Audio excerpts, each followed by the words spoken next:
Meanwhile, fighting has now resumed in Gaza as the 7-day truce in the ongoing Israel-Hamas war has ended, with no further extension announced.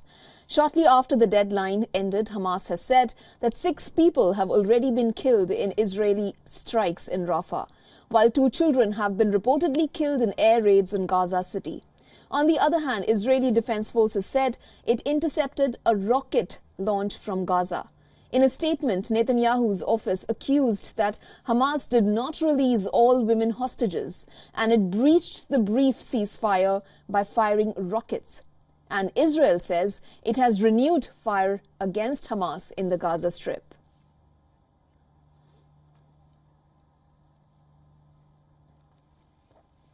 In the 7 days that the truce lasted for, 80 Israelis were released, primarily women and children, some of whom are dual citizens. Another 24 foreign nationals were also released. 240 Palestinians had been freed from Israeli prisons, mainly women and minors. The latest of them being 8 Israeli hostages and 30 Palestinian prisoners exchanged on Thursday. Now, hours before the truce expired, U.S. Secretary of State Antony Blinken urged Israel to create safe zones for Palestinian civilians in Gaza before it resumes operations.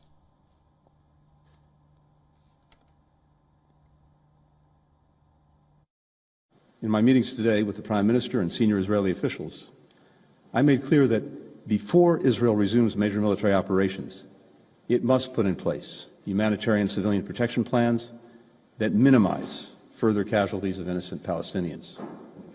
That means taking more effective steps to protect the lives of civilians, including by clearly and precisely designating areas and places in southern and central Gaza where they can be safe and out of the line of fire.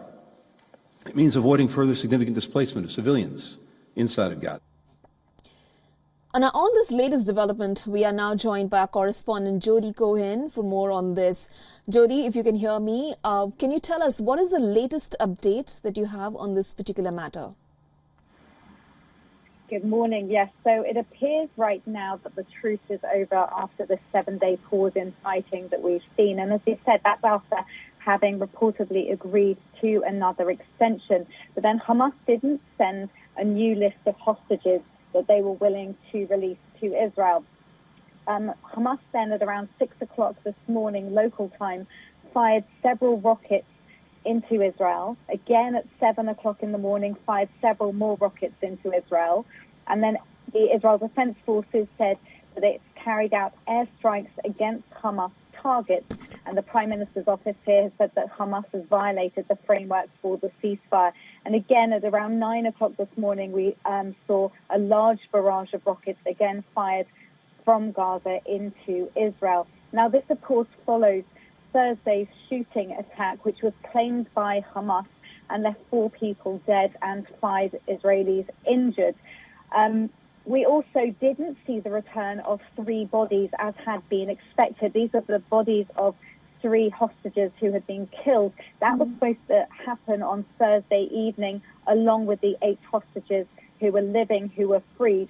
And we're also hearing of repeated attempted terror attacks in the West Bank, and also the IDF troops coming under fire in northern Gaza. So it's a very tense time. The rockets have certainly started up again, as well as the airstrikes from the IDF against Hamas targets. So right now, it looks like the truce is over. Okay, Jody, another follow-up question on this. Do you perhaps see if there is any chance for the truce to now be extended? Yes, we know as of now the fighting has resumed, but do you think there could be an intervention whereby the truce can be extended? I do. We are hearing in breaking news, we're hearing reports that the talks are reportedly, these indirect talks through Qatar mediaries, we're hearing that the talks are actually ongoing. Potentially, they could return to another day's pause in fighting. And this will depend on, obviously, the rockets stopping and also Hamas producing the list of hostages that they're willing to return. In the meantime, Israel has said that its goals are to renew the military pressure on Hamas, with the goal of returning the hostages and also the goal of dismantling Hamas so that they can't carry out another 7th of October attack again. We know that Secretary of State Antony Blinken is here for talks. This is his 4th visit to Israel since the 7th of October. They've been discussing the war strategy, the need to protect civilians. We know that the IDF has been urging residents in Khan Yunis, which is another major stronghold of Hamas, urging them to move out towards the Rafah area to avoid the fighting.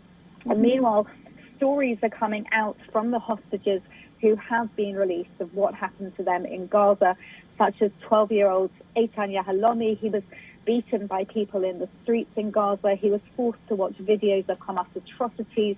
Remember, these included mass shootings, rapes, beheadings, burning people alive. So 12-year-old being forced to watch this and having a gun pointed to his head if he cried. So no one, of course, wants to return to war, but stories like this are certainly strengthening the resolve to dismantle Hamas from Gaza. But again, it remains to be seen what happens with these talks, which we are hearing are reportedly ongoing despite the return to rocket fire. All right. Thank you so much, Jody, for your extensive inputs on that. Well, as it stands, as of now, the fighting has resumed and the truce has ended. And Jody will, of course, be getting us more updates on that as and when it develops.